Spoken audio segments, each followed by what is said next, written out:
The golden cup gleamed in the firelight, its surface adorned with the sacred symbols of Zulu royalty. Inside, the traditional beer frothed and bubbled, a drink shared by kings and warriors for generations. But tonight, death swirled within those ancient walls. The king raised the vessel high, his voice booming across the great hut as he proclaimed victory over their enemies.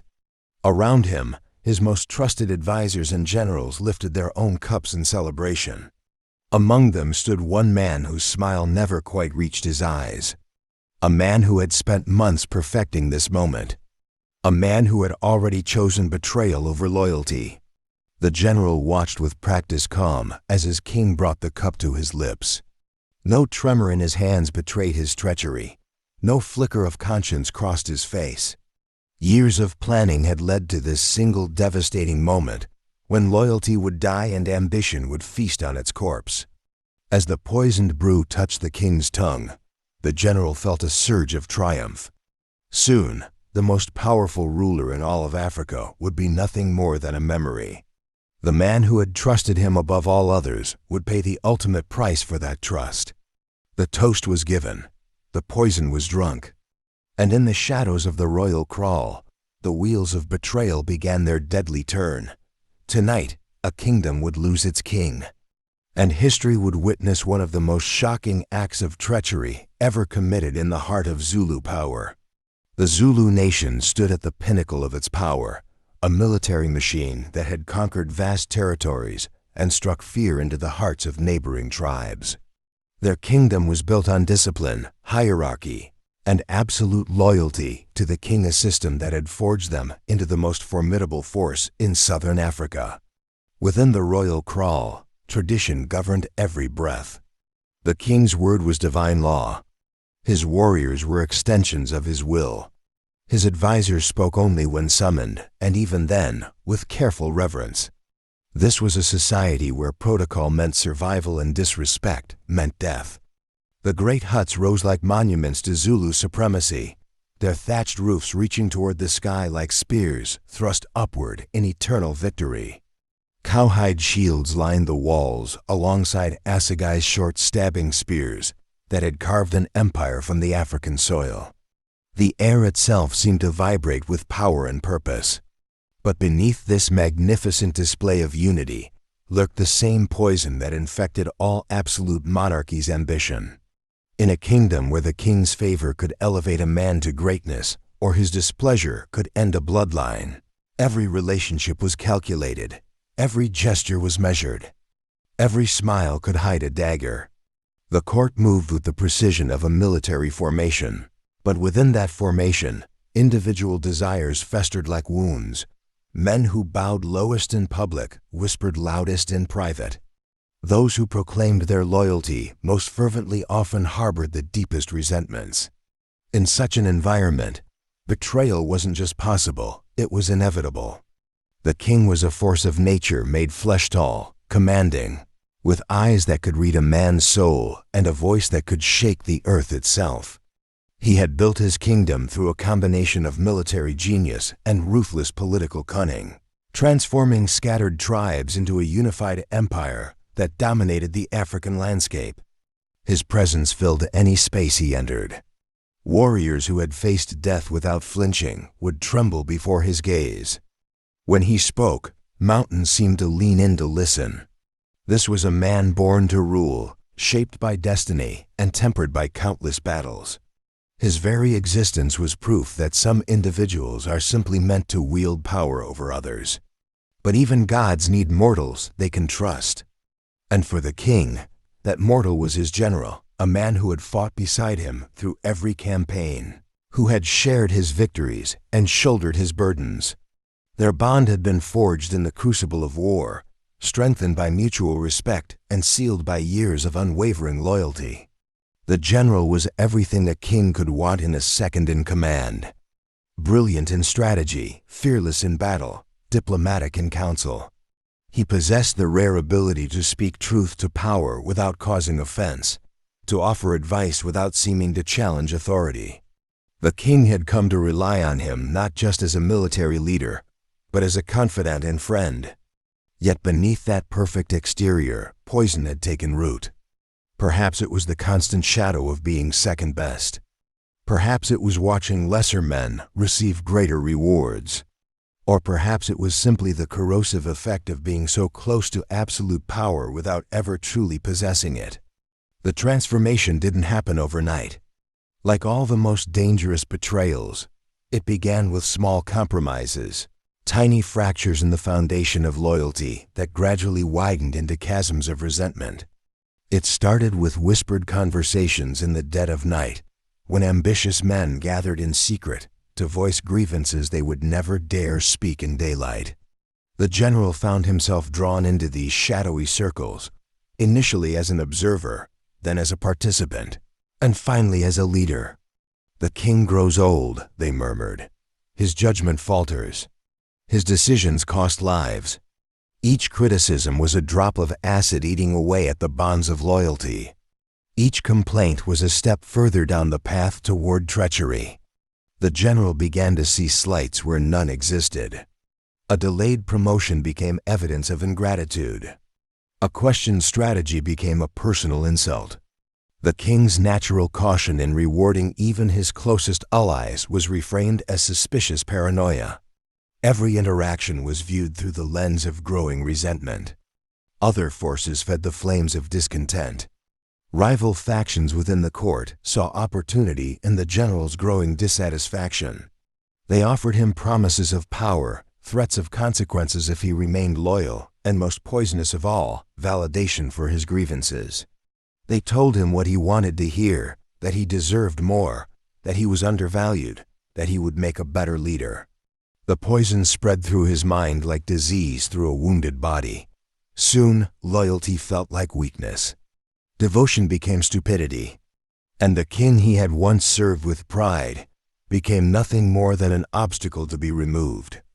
The night of the great feast arrived with all the ceremony befitting a Zulu celebration. Warriors had returned victorious from battle. Tribute had been collected from subject tribes. The ancestors smiled upon their people, and the king declared it time to honor their continued prosperity. The general had prepared for this moment with meticulous care. The poison, a rare herb known only to certain traditional healers, was tasteless, colorless, and deadly. He had tested it on captured enemies to ensure its effectiveness.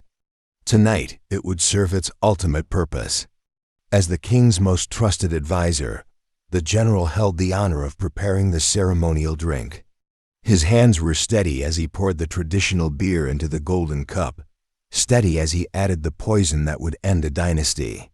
Years of military discipline served him well. No tremor betrayed his treachery. No hesitation revealed his guilt. The king accepted the cup with a warm smile, the same smile he had given the general after countless shared victories.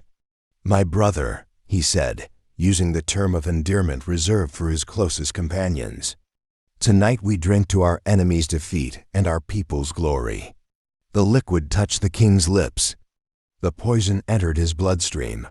Death began its work with ruthless efficiency. At first, nothing changed.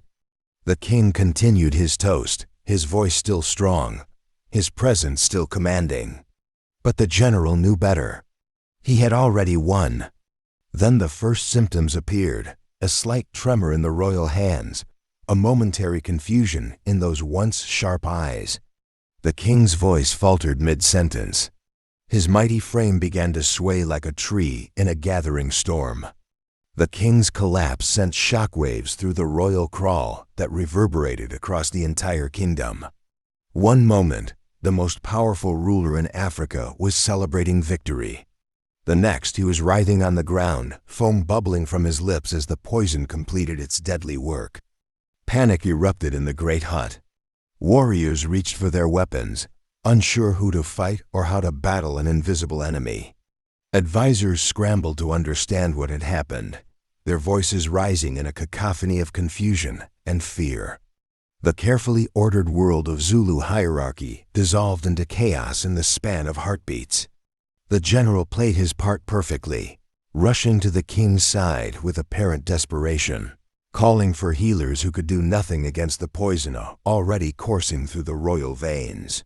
His performance was masterful, the loyal subordinate devastated by his leader's sudden illness, the faithful general trying desperately to save the man he had just murdered. Within hours, news of the king's death spread like wildfire through the kingdom. Villages that had known only the stability of his rule suddenly faced an uncertain future. Rival claimants emerged from the shadows, each declaring themselves the rightful heir. The unity that had made the Zulu nation invincible began to fracture along bloodlines and tribal loyalties. The general moved swiftly to consolidate power, claiming he was acting on the king's final wishes, positioning himself as the natural successor to the throne. Some accepted his authority out of habit or fear. Others questioned his right to rule, sensing something sinister in the timing of his ascension. Civil war loomed on the horizon as brother turned against brother, tribe against tribe. The kingdom the king had spent his lifetime building began to crumble, torn apart by the very ambition that had driven his most trusted general to commit the ultimate betrayal. In the aftermath of such devastating treachery, the question that haunts us is whether the general was a monster consumed by ambition, or a man who made an impossible choice for what he believed was the greater good. His supporters, and there were some, painted him as a visionary who recognized that the old king's time had passed. They argued that the kingdom needed younger, more aggressive leadership to face the changing world. European colonizers were pressing in from the south. Other African powers were rising to challenge Zulu supremacy. Perhaps the general saw what others could not, that loyalty to a failing leader would doom them all. But his critics saw something far darker. They witnessed a man who had allowed ambition to poison the most sacred bond between ruler and subject, between leader and follower, a man who had violated every code of honor that held Zulu society together. A man who had proven that no trust was sacred, no loyalty unbreakable, if the price was right. The truth, as always, likely lies somewhere between these extremes. The general was neither pure villain nor misunderstood hero, but something more complex and more human, a man who convinced himself that betrayal was justice, that murder was mercy, that destroying the thing he was sworn to protect was actually an act of salvation. Perhaps he genuinely believed the kingdom would be better under his rule. Perhaps he told himself that the king's death was necessary for the survival of the people they both claimed to serve. Or perhaps these were just the lies he told himself to justify what his heart already knew was unforgivable. The most terrifying aspect of his story isn't that he was evil, it's that he was human. The general's betrayal of his king stands as one of history's most chilling reminders that the greatest threats to power often come not from external enemies, but from those closest to the throne. In every palace, in every seat of authority, the most dangerous conspirators are those who know the ruler's weaknesses best, those who have earned trust through years of faithful service. The Zulu kingdom, built on principles of loyalty and hierarchy, was brought low not by foreign invasion or natural disaster, but by the corrosive power of unchecked ambition. The general's poison didn't just kill a king, it murdered the very ideals that had made their civilization great. His story forces us to confront uncomfortable truths about power and its effects on the human soul, about how proximity to absolute authority can corrupt even the most loyal hearts, about how the line between devotion and resentment is thinner than we dare imagine. The kingdom never fully recovered from this betrayal. The civil wars that followed the king's death weakened the Zulu nation, just as European colonization intensified. Perhaps the general's actions didn't just destroy a ruler, they helped doom an entire civilization to conquest and subjugation. Yet his story also raises profound questions about leadership and loyalty. When is betrayal justified? Can murder ever serve a greater good? Is it possible that sometimes the most loyal act is the ultimate act of disloyalty? These questions have no easy answers, which is perhaps why the general's betrayal continues to fascinate and horrify us centuries later. It reminds us that in the complex world of power and politics, the line between hero and villain is often written in blood. What do you think? Was the general a power-hungry traitor or a man who made an impossible choice? Share your thoughts below, and if stories of betrayal and ambition grip you like they grip me, subscribe for more tales from history's darkest corners.